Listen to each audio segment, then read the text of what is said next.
Does the death of diversity, equity, and inclusion initiatives now mean a return to merit being code for white brosives rather than actual qualifications? We're going to discuss that right here, right now. In this changing tech scene where meritocracy takes center stage over DEI efforts, we're looking at a real mixed bag of challenges. With 3 decades of hands-on in tech leadership and passion for empowering women to break barriers and thrive in the digital realm, here are my thoughts on meritocracy, diversity, equity, and inclusion in the tech industry. While pushing for merit-based systems is all about being fair and seems like common sense, the reality check hits really hard when we see how biases and obstacles in hiring and promotions can favor certain folks over others.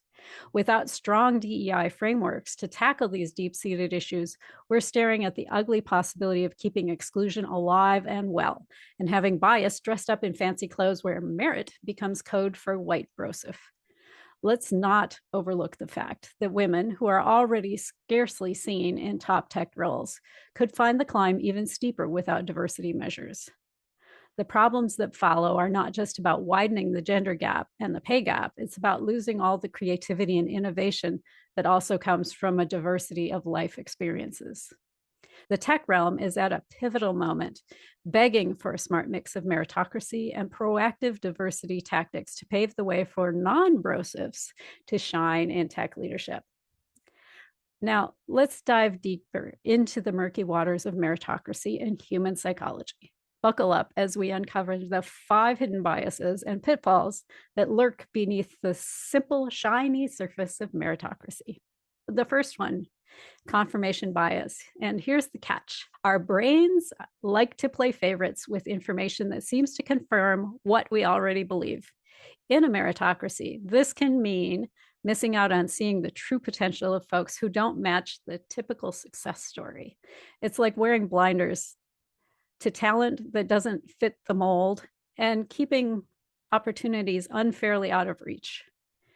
The next one, number 2, stereotyping and implicit bias. Our minds are wired to jump to conclusions and to make snap judgments based on stereotypes and hidden biases.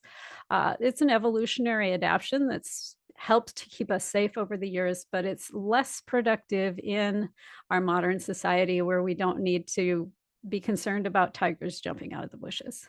So even in a supposedly fair merit-based system, these mental shortcuts can sneak in and cloud our judgments, leading to unequal playing fields in the tech world for those who don't fit the familiar mold. Then there is number 3, in-group favoritism. We all have a soft spot for someone who reminds us of ourselves, don't we? In a meritocracy, this cozy in-group bias can mean picking folks who mirror our own backgrounds, experience, and vibes. But hey, this can also lead to tech teams that look a lot like a clone army and miss out on the spice and diversity that fuels true innovation. Then number 4 is overconfidence and attribution errors. Picture this. We often pat ourselves on the back for wins, chalking them up to our stellar skills, while conveniently blaming outside factors for any flops or shortfalls. In a merit-driven world, this can mean overlooking the hurdles and biases that others face, leading to a skewed view of who shines in the tech scene. And then lastly, there's a lack of transparency and accountability. When the decision-making curtain is closed and feedback is nowhere to be found, the meritocracy magic starts to fade. Without clear guidelines on what makes someone stand out and a system that welcomes feedback and checks, our subjective biases can sneak in and play games with who climbs the ladder in tech. All right, so all this being the case and realizing that people gonna be people, let's roll up our sleeves and talk about making waves for a meritocracy that actually works. While political action is fabulous and will eventually move the needle, I definitely encourage you to go out and do that thing you are moved to do, whether it's elected official letters and marches or what the thing is. I want you to go do that. But here's the thing, it takes time, often measured in decades, and is outside of our direct control. So I prefer to focus on the things I can control right here, right now, today. So are you ready to dig into 5 things you can do right now to support diversity, actual fairness, and move the career needle for you? Fabulous. So before we start that discussion, remember to hit that like and subscribe button and hit the bell as well to stay connected for more empowering content. Your support drives our mission for a more inclusive tech world. Join us in championing diversity and equity, and thank you for being part of this journey. It's as simple as hitting that like and subscribe. So here are the 5 things you can do right now where you're at to steer the ship towards actual fairness and equality. First, take a moment of reflection. It's time to start at home, literally in the brain you can control. Hit pause and do a little self-exploration. Take a peek under your own personal hood and just bring to awarenesses any biases that might be chilling in your own backyard before you go, hey, I'm a woman, I'm Asian, I'm LGBTQI and all the letters. This doesn't apply to me. Here's a quick splash of reality. The patriarchy has tricky ways of lurking in our minds. For example, the John and Jennifer study by Corinne Moss-Rakusen et al. Was published in PNAS, the Proceedings of National Academy of Sciences. And it shows that women were actually more likely to find the resume belonging to John more compelling and hireable than Jennifer's, despite the only difference in the 2 resumes being that first name.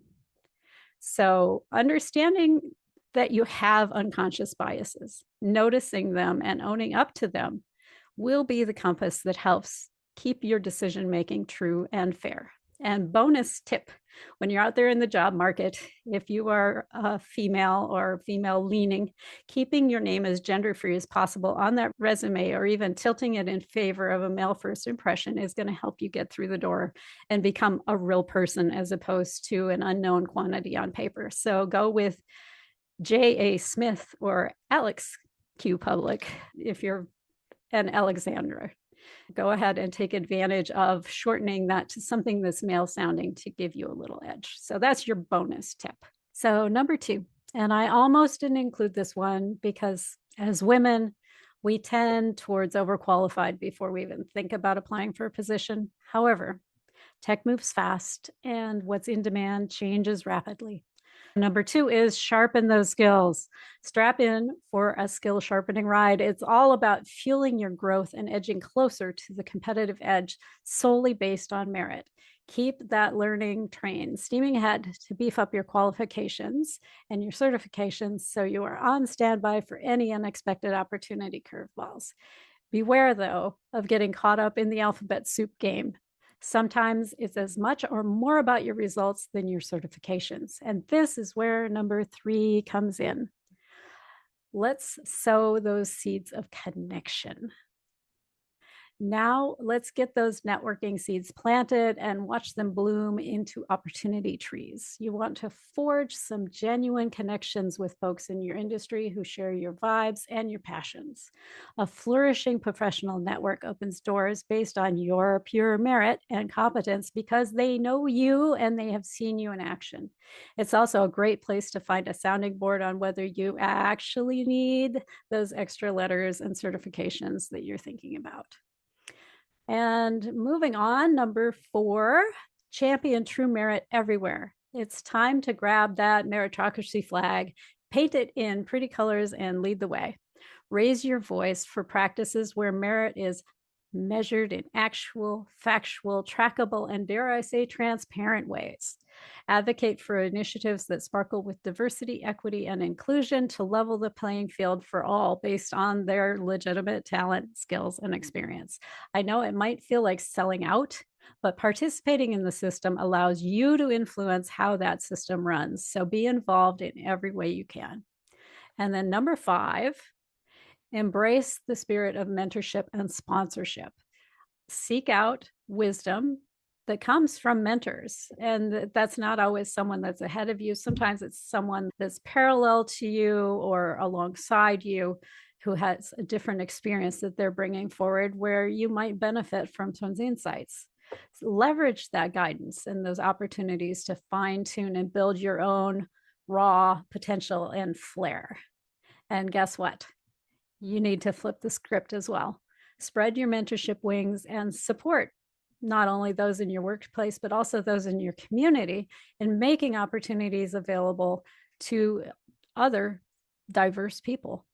When the government has thrown in the towel, it falls on us as citizens and private enterprises to do the right thing. Do your part to shine a light on the path. There's always someone behind you watching you that you can inspire or even offer a hand up.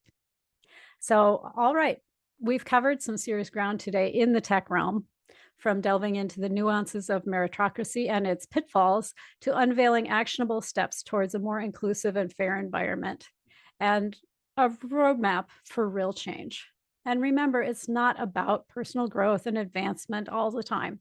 It's about fostering a culture where everyone, regardless of background or identity, has a chance to shine.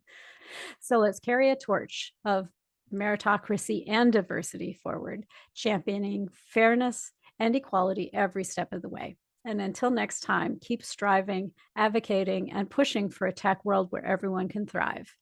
And one little thing you can do right now is hit that like and subscribe button.